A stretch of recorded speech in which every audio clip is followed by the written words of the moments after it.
Okay, hey everybody. Here's what I'm going to do now. I'm going to just allow, I'm going to use the spiritual gifting the Lord's given me to prove to you the Bible's true.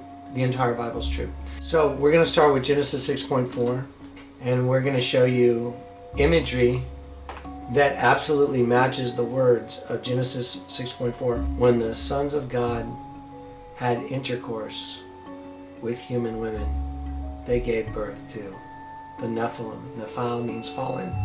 Em means ones. The fallen ones. They gave birth to the fallen ones. Some texts say mighty men. It's all the same.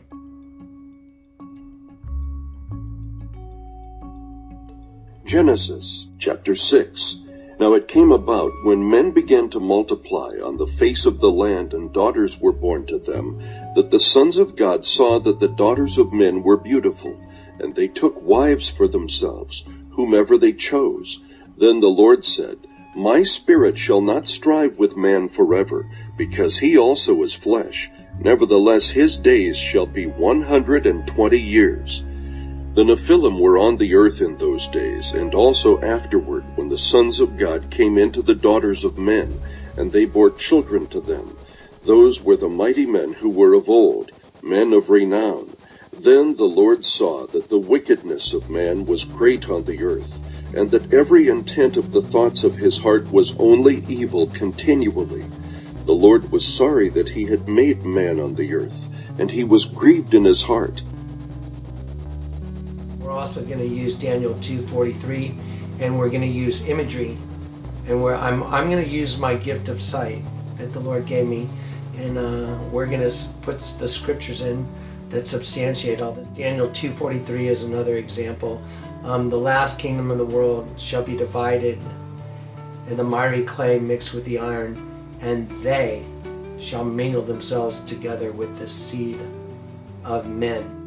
The word they in there is the same they as Isaiah 29. Woe unto them who seek deep to hide their counsel from the Lord.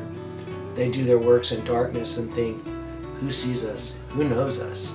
Surely your turning of things upside down shall be esteemed as a potter's clay. Okay, the Lord told me the pyramid's your enemy. They turn everything upside down. Who are they? They are fallen angels. They are aliens that bred with the human race. They created a hybridized system on the earth. Jesus said any kingdom divided against itself is brought to desolation. So I'm bearing witness to the abomination of desolation, which is in us. It's an alien seed in the human genome. It's in our DNA. Okay, anyway, that's it. Short and sweet. We're going to use imagery and those scriptures are going to go across your screen, and we're going to show you those images, and then we're going to give you links to full-length videos that you can go back and watch so you can understand this paradigm.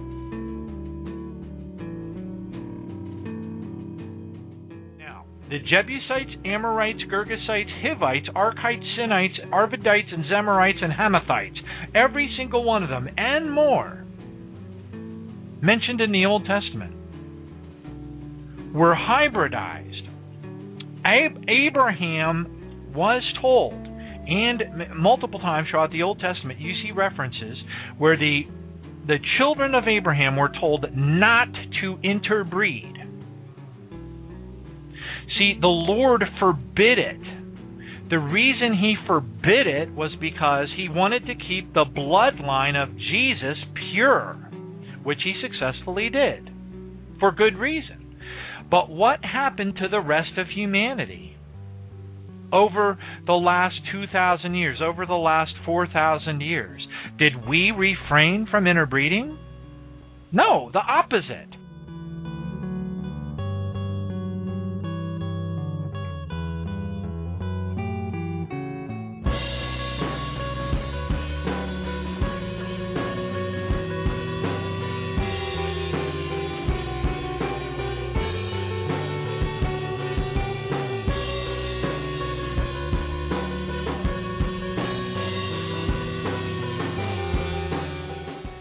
We are not to resemble Cain, who was a child of the evil one, and killed his own brother.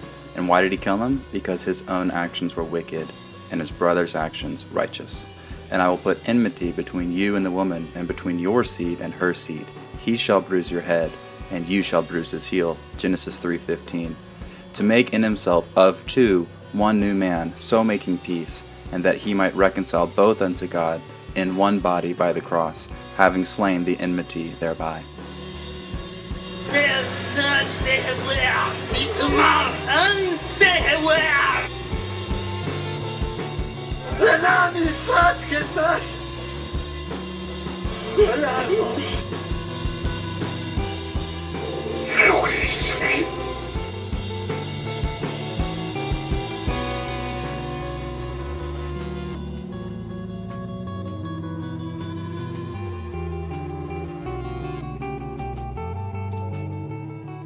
This is the covenant that I will make with them after those days, saith the Lord.